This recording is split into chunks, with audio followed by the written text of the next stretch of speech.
Assalamualaikum warahmatullahi wabarakatuh. Selamat pagi siswa-siswi kelas 12. Kita kembali lagi dalam pembelajaran matematika wajib. Untuk pertemuan yang keempat kali ini kita membahas mengenai statistika. Untuk subbab materinya adalah penyajian data. Baik, peta konsep dalam statistika. Statistika itu membahas mengenai data, ya. Datanya itu yang kita pelajari seperti apa? Yang pertama yaitu penyajian data. Nah, penyajian data itu pasti di kelas sebelumnya kalian sudah pernah mengerti mengenai diagram. Nah, di situ nanti kita akan membahas diagram. Ada diagram garis, diagram batang, diagram lingkaran, dan lain-lain. Kemudian ada pemusatan data. Kemudian ada penyebaran data. Baik, untuk pertemuan kali ini kita akan membahas mengenai penyajian data. Yang akan kita pelajari tentang tabel distribusi frekuensi. Kemudian grafiknya. Nah, grafik ini kita akan mempelajari mengenai histogram, poligon frekuensi, dan ogive. Baik, untuk pertemuan berikutnya membahas mengenai pemusatan data dan penyebaran data. Kita yang penyajian data terlebih dahulu untuk pertemuan keempat kali ini. Baik, kompetensi dasar untuk pengetahuannya yaitu 3.2 menentukan dan menganalisis ukuran pemusatan dan penyebaran data yang disajikan dalam bentuk tabel distribusi frekuensi dan histogram. Untuk keterampilannya 4.2 menyelesaikan masalah yang berkaitan dengan penyajian data, hasil pengukuran, dan pencacahan dalam tabel distribusi frekuensi dan histogram. Baik, untuk tujuan pembelajarannya, setelah kegiatan pembelajaran 1 ini, kalian diharapkan dapat menyajikan data dengan menggunakan berbagai diagram. Nah, ada diagram apa saja? Tabel, ada diagram garis, diagram batang, diagram lingkaran, dan seperti itu lainnya. Tabel distribusi frekuensi dan histogram, serta dapat menggunakan untuk menyelesaikan masalah yang berkaitan dengan statistika. Baik, materinya. Kegiatan pembelajaran 1 tentang statistika, yaitu mengenai penyajian data.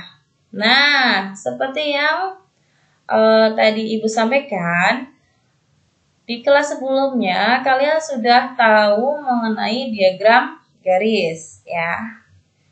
Diagram garis biasanya diperoleh dari sebuah data, ya. Dari data. Data yang seperti apa? Nah, data yang biasanya kalian peroleh dalam kegiatan sehari-hari. Baik, pada diagram garis kalian tahu sumbu X yang biasanya terletak horizontal, ya. Biasanya menyatakan suatu waktu, sedangkan sumbu Y vertikal biasanya menyatakan frekuensi. Contoh, ya. Hasil penjualan komputer di toko Planet Komputer pada periode Januari sampai dengan bulan Juli 2019 ditunjukkan pada tabel berikut. Nah, jadi pada bulan Januari sampai dengan Juli, berarti ada bulan Januari, Februari, Maret, April, Mei, Juni, Juli, ya. Untuk banyaknya unit, bulan Januari ada 10 yang terjual, Februari 15 unit yang terjual, sampai dengan bulan Juli 60 unit yang terjual. Baik, kalau dimasukkan ke dalam grafik kartesius seperti ini, untuk yang mendatar biasanya diberi nama waktu, ya. Kemudian yang ke atas ini adalah frekuensi, ya. Jadi yang horizontal itu waktu, kemudian yang ke atas itu vertikal, frekuensi. Jadi dari nilai ini yang ada di tabel dimasukkan ke dalam grafiknya. Berarti bulan Januari itu ada berapa unit yang terjual komputernya? 10. Berarti di sini titiknya. Bulan Februari ada 15 unit yang terjual. Berarti di sini titiknya. Kemudian bulan Maret ada 30. Maret di sini, 30 ada di sini. Nah, jadi ketemunya titiknya di sini. Sampai bulan Juli yang terjual ada 60 komputer. Berarti bulan Juli di sini, 60 di sini. Seret. Nah, dari titik-titik ini disambungkan. Seret, seret, seret, seret. Nah, itu yang dinamakan diagram garis seperti itu. Nah,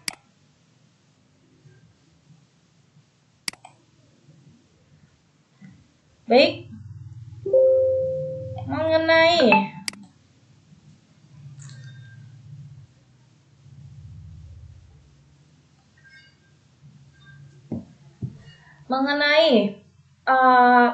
menentukan nilai di sebelah kiri ini, kalian tidak harus menuliskan 1, 2, 3, 4, 5 urut sampai dengan 70 ya. Nanti buku kalian habis. Jadi menggunakan rentan nilai. Boleh kelipatan 10, misalnya 0, 10, 20, 30, 40, 50, 60, 70. Dan jaraknya sama karena ukurannya juga sama, selisihnya 10 sama-sama. Ya, jadi ukurannya di sini sama menggunakan garis kotak-kotak seperti ini. Jika di buku kalian, silakan gunakan buku Streamline ya, yang buku kotak-kotak itu bisa ditempel di buku kalian yang buku biasa, atau boleh khusus pakai buku yang itu seperti itu.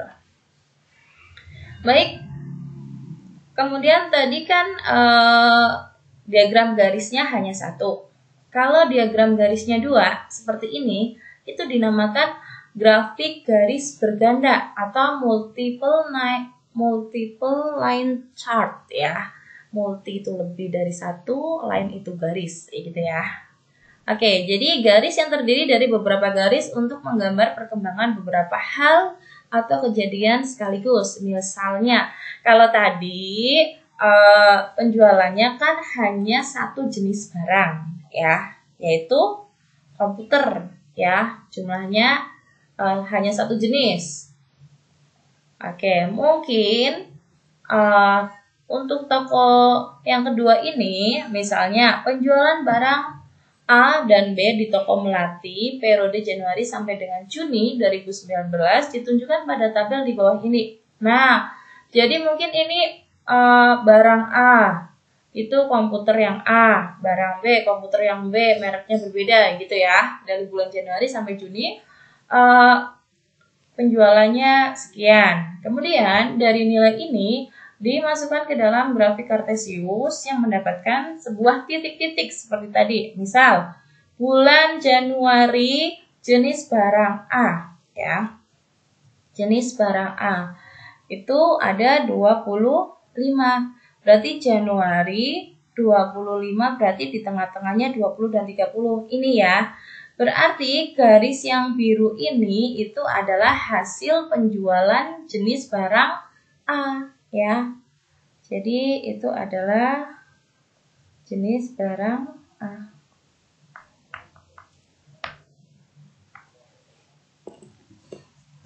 Sebentar, pennya itu. Oke. Coret, sorry. Baik. Kemudian, berarti kalau ini yang biru adalah penjualan jenis barang A. Berarti yang merah punyanya penjualan barang B. Ya, jadi karena ada dua, jadi dinamakan grafik garis berganda. Baik, berikutnya ada yang namanya diagram lingkaran. Nah, kalian pasti nggak asing ya. Ini sudah pernah dipelajari di kelas sebelumnya ya. Ini di SD pun sudah pernah diajari. Berarti ada sebuah data ya, nanti dimasukkan ke dalam tabel untuk mempermudah dalam penghitungannya. Contoh di sini ada namanya ini tuh, sorry.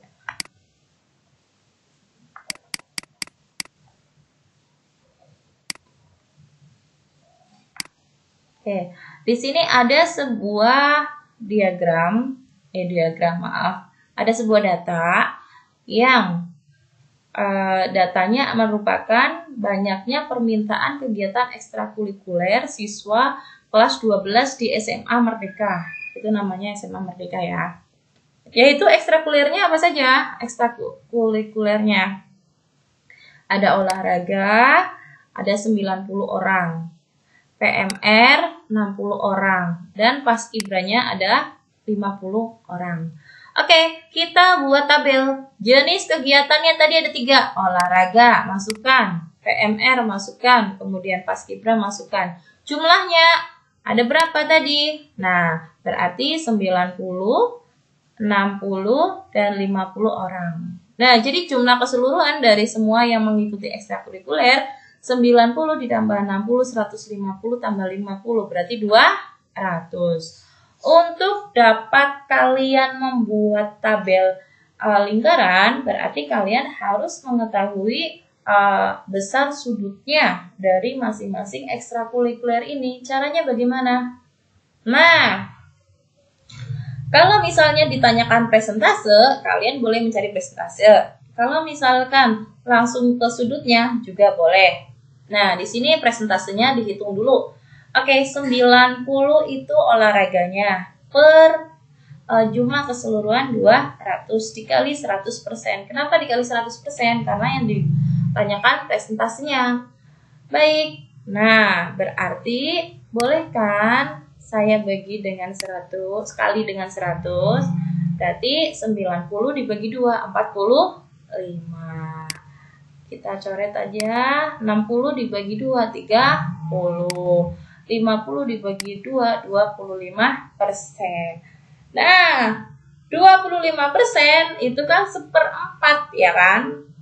Nah, berarti nanti grafiknya di diagramnya nanti siku-siku nih. Nah, 25%. Baik, kita sudah tahu presentasenya, jumlah sudutnya besarnya berapa gitu kan? Berarti kalau presentasi dikalikan dengan 100%, besar sudutnya harus dikalikan dengan 1 putaran, yaitu 360 derajat. Seperti itu ya. Baik, kita coret saja nolnya. Oke, ini dengan ini. Ya. 2 bagi 3, 6. Berarti berapa? 18. Dikali 9, 16, 2. Dan seterusnya sampai dengan ini ya. Nolnya coret, nolnya coret, nolnya coret, nolnya coret. Berarti ini 18 dikali 5, 90 ya. Jadi nilai sudut-sudut ini dimasukkan ke dalam diagram lingkaran. Ingat, kalau kalian membuat diagram lingkaran, jika ingin rapi, berarti kalian 1, membutuhkan yang namanya jangka. Ya. Yang kedua, kalian membutuhkan yang namanya busur. Nah, dari data itu, kita bisa memberikan nama kegiatan ekstrakurikuler siswa kelas 12 di SMA Merdeka. Seperti itu ya.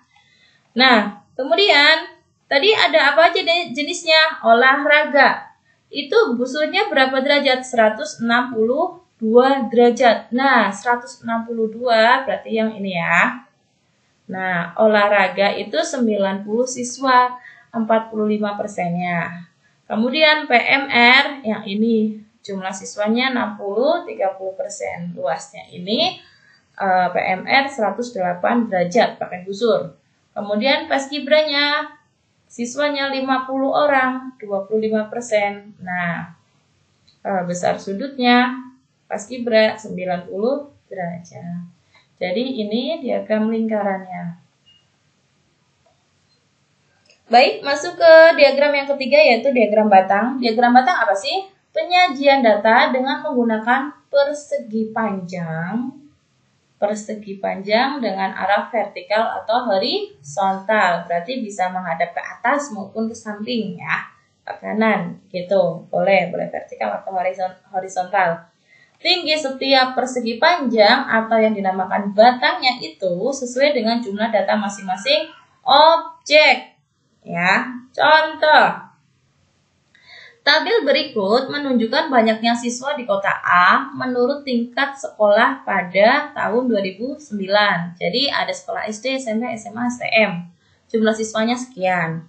Yaudah, dibuat seperti tadi. Nah, yang vertikal nama sekolahnya, yang horizontal yang ke atas ini adalah jumlah siswanya. Untuk yang SD ada 1562 itu berada di sini. Jadi tingginya sekian. SMP-nya 1019, berarti 1000 lebih, berarti tingginya sekian. Nah, dan sampai ke STM-nya hanya 432. 432 kan berarti kan di sini, tarik garis. Nah, jadinya seperti ini. Udah paham ya diagram batang? Baik, sekarang kita masuk ke yang keempat, tabel distribusi frekuensi.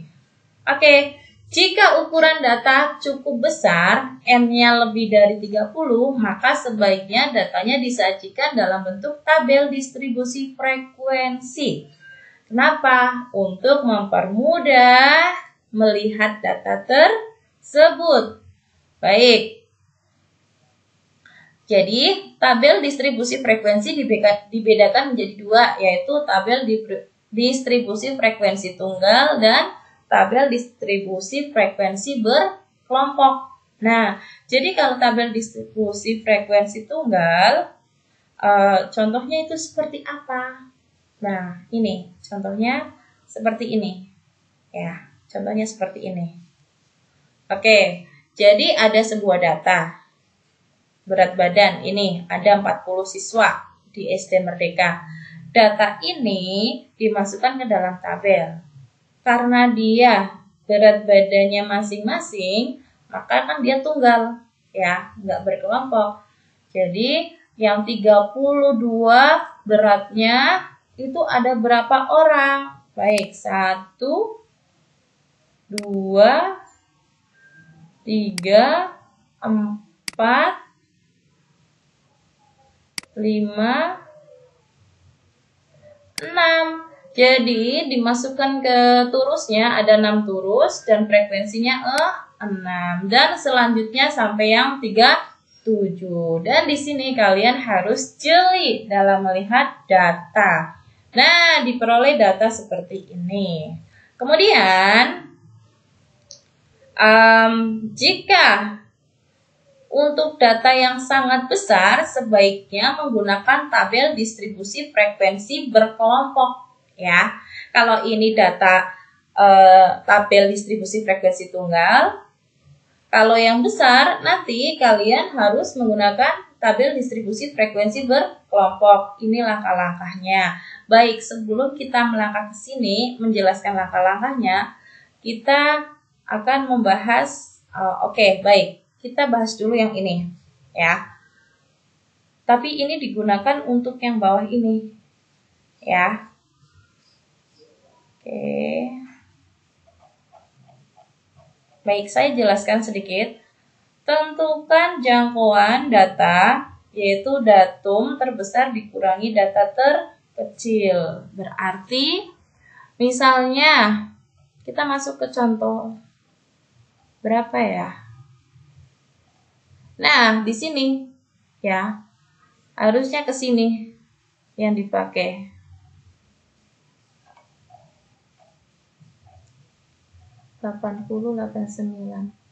Oke, baik. Materi yang ini digunakan untuk mengerjakan yang ini sampai sini, ya. Baik, ada sebuah data, ya. Ada data hasil nilai tes matematika 30 siswa kelas 11 IPA SMA sebagai berikut. Oke, kemudian langkah berikutnya dari data tunggal ini kita buat ke data tabel, ya. Berarti nilai tes matematikanya kita itu buat berapa kelas, jangkauannya berapa, itu caranya bagaimana. Nah, baik. Yang pertama, tadi apa? Tentukan jangkauan data J, yaitu datum terbesar dikurangi datum terkecil. J sama dengan X max dikurangi X min. Oke, X maksimumnya itu berapa? Angka yang terbesar dari data ini itu adalah 88 ya. Berarti J sama dengan X max 88 dikurangi yang kecil, yang nilai yang paling terkecil, nilai ulangannya 30. 88 dikurangi 30 adalah 58. Baik, sudah ketemu jangkauannya, kita mencari banyaknya kelas ya. Oke, tentukan banyaknya kelas interval dimisalkan K dengan aturan ini ya. Dengan rumusnya K sama dengan 1 plus 3,3 log N ya. Kembali ke kelas 10 logaritma. Kalau kalian misalnya ingin cepat, boleh pakai kalkulator saintifik untuk menghitungnya, biar gampang. Dengan K-nya adalah bilangan bulat dan N-nya adalah banyak data. Oke, datanya ini tadi ada berapa siswa? Ada 30 siswa. Mana Bu tulisannya 30 ini? Kalau nggak percaya hitung 1, 2, 3, 4, 5, 6, 7, 8, 9, 10 kali 3, 30 siswa, ya enggak? Oke, untuk mengetahui banyak kelas intervalnya, K-nya adalah rumusnya tadi 1 plus 3,3 log N. N-nya adalah 30. Menggunakan kalkulator biar cepat, 3,3 log 30 itu hasilnya 4,875. Atau kamu bisa manual nih, 1 ditambah 3,3 log 30 itu 1,477 dikalikan 3,3, 4,874 ditambah 1, jadi hasilnya 5,874. Ingat, di sini masih koma ya. 5,874 ini kita naikkan ke atas ya, bulatkan ke atas. Dan saya beritahu jika nilainya di bawah, kan biasanya 0,5 batasannya untuk menaikkan atau menurunkan pembulatan ya. Misalnya dia kan tadi 5,874, berarti kan dia naiknya ke atas, berarti kan dia dibulatkan menjadi 6. Kalau misalnya kalau di sini 5,2, pembulatannya tetap ke atas ya, tetap ke atas untuk panjang kelasnya, banyak kelasnya ya.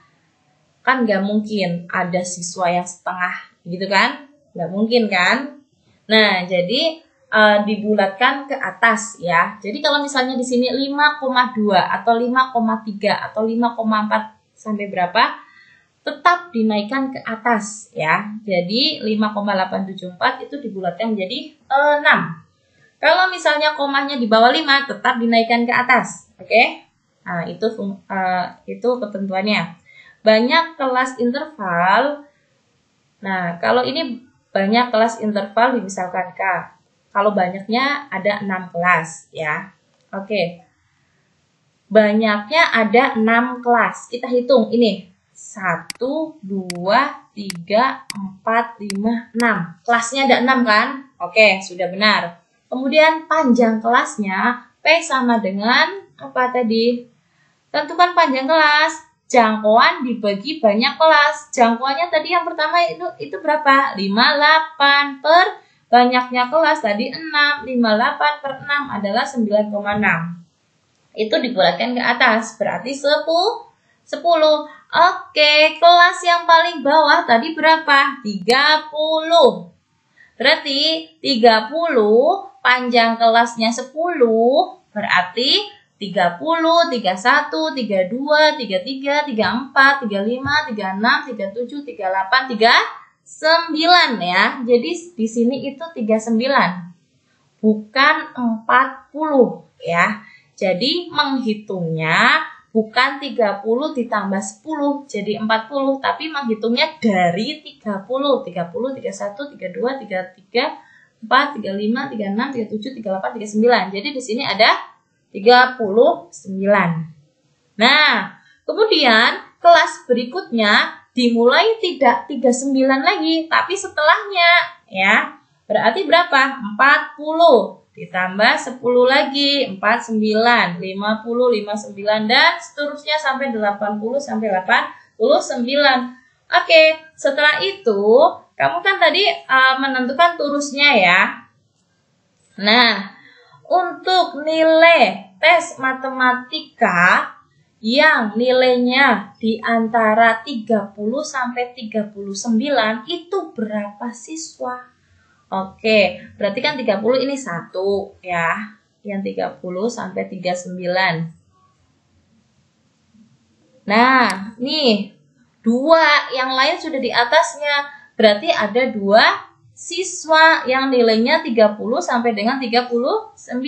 Jadi tulisnya 2, frekuensinya ditulis 2 sampai dengan nilai paling bawah 1. Dan kita jumlah 2 ditambah 4 itu 6, ditambah 8 itu 14, ditambah 1 itu 15, ditambah 5 itu 20, tambah 10 itu 30. Jadi jumlahnya pas 30, sesuai soalnya 30. Kalau jumlahnya belum sama, berarti punyamu di sini ada yang keliru, harus dicek ulang. Nah, seperti itu. Jadi, langkah ini digunakan untuk membuat tabel yang datanya besar di atas 30 atau 30 ke atas. Dari data ini menjadi data kelompok ya. Kemudian kalau sudah sampai kayak gini, kamu di sini di nilai tes matematika ini ada yang namanya batas bawah kelas dan batas atas kelas. Maksudnya gimana, Bu? Oke. Untuk kelas 30 sampai dengan 39, ini kelas pertama ya. Oke. Baik. Nah, ini kan kelas pertama, saya nulis 1 ya. Ini 2, ini 3. Sorry, tulisannya kurang cakep ya, maaf ya. 4, 5, 6 ya. Ada 6 kelas kan tadi. Berarti kelas yang pertama itu kelas yang nilainya 30 sampai dengan 39. Oke, batas bawahnya adalah 30 dari kelas pertama. Batas atasnya adalah 39. Nah, itu batas bawah dan batas atas. Kalau tepi bawah kelas dan tepi atas kelas itu beda lagi. Kalau tepi bawah kelas yang terbawah, yang bawah dikurangi 0,5. Jadi kelas yang bawah untuk kelas pertama 30 dikurangi 0,5 berarti 29,5. Kalau tepi atasnya ditambah 39 ditambah 0,5, 39,5. Jadi kalau tepi bawah kelas dikurangi 0,5, kalau tepi atas kelas ditambah 0,5. Baik, selanjutnya panjang interval kelas. Untuk kelas yang pertama, yang ini pertama kan, 30 sampai 39, panjang interval kelas itu adalah tepi atas dikurangi tepi bawah. Tepi atasnya tadi kan ditambah 0,5, berarti 39,5. Tepi bawahnya berarti 29,5 dikurangi. Jadi hasilnya panjang interval kelasnya adalah 10. Seperti itu. Kalau titik tengahnya bagaimana? Ya udah, berarti batas kelas bawah ditambah batas kelas atas dibagi 2. Jadi titik tengahnya adalah 34,5. Nah, setelah tahu, bolehkah saya masukkan ke tabel frekuensi data kelompok supaya jelas? Boleh. Nah, di sini kita akan membahas mengenai histogram dan poligon frekuensi. Maksudnya apa sih, Bu? Nah, jadi untuk histogram dan poligon frekuensi ini dikelompokkan menjadi 3. Ya, yaitu ada namanya data berkelompok histogram, poligon frekuensi, dan OGIF atau grafik kumulatif. Oke, histogram apa? Penyajian distribusi frekuensi menggunakan diagram batang tegak.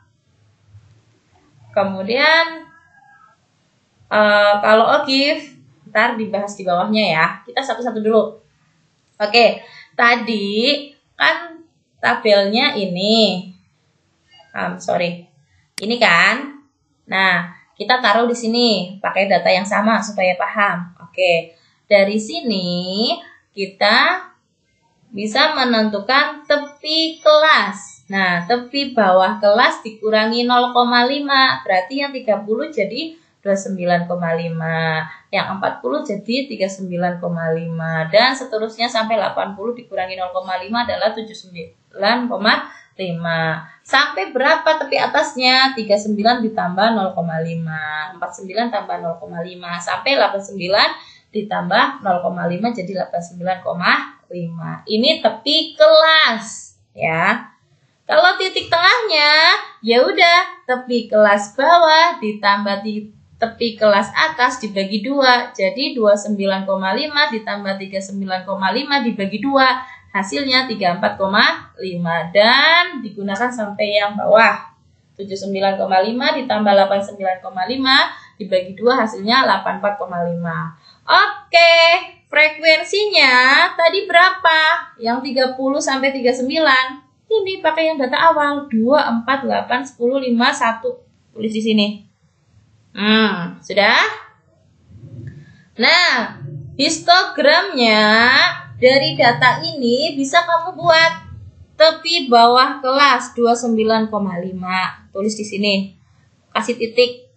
39,5 titik. 49,5 titik. Dan seterusnya. Kemudian tingginya yang di sini menyesuaikan panjangnya ya. 2, 4, 8, 10, 5, 1. Berarti yang memuat angka ini boleh 2 tambah 2, 4, 6, 8, 10, 12. Setelah itu, kamu frekuensinya yang data pertama, kelas pertama nilainya 30 sampai 39. Berarti diagram histogramnya, ini diagram batangnya dari sini sampai sini dengan tingginya adalah frekuensi 2 dan seterusnya sampai yang kelas 80 sampai 89 itu frekuensinya 1. Jadi histogramnya adalah seperti ini. Kemudian kalau poligon frekuensi itu apa, Bu? Nah, poligon frekuensi itu hampir mirip dengan histogram ya.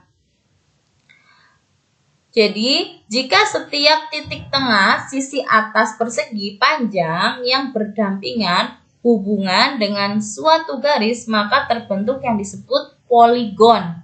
Ya, jadi ini di sini kan ada tengah-tengahnya. Oke, pakai warna yang rada berbeda. Oke, kita pakai orange aja. Ya elah. Maaf. Oke, berarti titik tengahnya kan di sini, di sini, di sini, di sini, di sini, di sini, dan di sini. Dari titik-titik itu diambil. Nah, di sini. Tadi kan titik tengahnya berapa? 34,5, 44,5 sampai kelas yang terakhir 84,5. Titik-titik itu yang tadi Ibu buat titik ini, nih, jadi titik merah. Dibuat, disatukan. Nah, dihubungkan garis-garisnya. Itu dinamakan poligon frekuensi, ya. Jadi kalau histogram menggunakan tepi bawah dan tepi atas kelas, kalau poligon frekuensi menggunakan titik tengah kelas. Seperti itu. Paham mengenai histogram dan poligon frekuensi? Paham, Bu? Alhamdulillah. Oke, lanjut yang keenam, tabel distribusi frekuensi kumulatif dan ogive. Kita pakai data yang tadi ya. Yang data ini jadi seperti ini, bisa jadi seperti ini. Kita buat ogive-nya. Ya, ogive itu apa? Oke, what is the ogive? Oke, ogive itu kita baca dulu ya. Tabel distribusi frekuensi kumulatif diperoleh dari data tabel frekuensi biasa dengan cara menjumlah frekuensi demi frekuensi. Tabel distribusi frekuensi kumulatif ada dua macam, yaitu distribusi frekuensi kumulatif kurang dari dan distribusi frekuensi kumulatif lebih dari. Ya, kalau tabel distribusi frekuensi kumulatif kurang dari digunakan untuk tepi atas kelas. Kalau distribusi frekuensi kumulatif lebih dari digunakan untuk tepi bawah kelas. Nah, tadi kan tabelnya ini ada 6 kelas dengan frekuensinya sekian dan jumlahnya 30. Kemudian kita buat tabel distribusi frekuensi kumulatif kurang darinya dulu, ya. Berarti untuk kelas yang pertama yang kurang dari kelas teratas 39,5 berarti frekuensinya ada berapa? 2. Kalau lebih kurang dari 49 berarti kan yang ini. Nah, berarti cuma 2 tambah 4, 6. Seperti itu ya. Kalau misalnya kurang dari 59 berarti 2 tambah 4 tambah 8. Ya. Berarti 14. Dan seterusnya sampai kelas yang ke-6. Berarti semuanya 2 tambah 4 tambah 8 tambah 10 tambah 5 tambah 1 yaitu 30. Itu yang frekuensi kumulatif kurang dari. Kalau frekuensi kumulatif lebih dari berarti yang pertama kita lebih dari kelas yang terbawah yaitu 29,5. Berarti semua ini. Berarti yang lebih dari 29,5 berarti frekuensinya ada 2, 4, 8, 10, 5, 1. Berarti ada berapa? 30. Kemudian kalau yang lebih dari 39,5 berarti kelasnya yang bawah saja, yang ini. Berarti dari sini 4, 8, 10, 5, 1. Yaitu ada 28. Kayak gitu ya. Kalau yang lebih dari 79,5 ya, kalau yang lebih dari 79,5 berarti kelas yang terakhir yaitu yang ini 1. Nah, baru ini kita ke OGIF.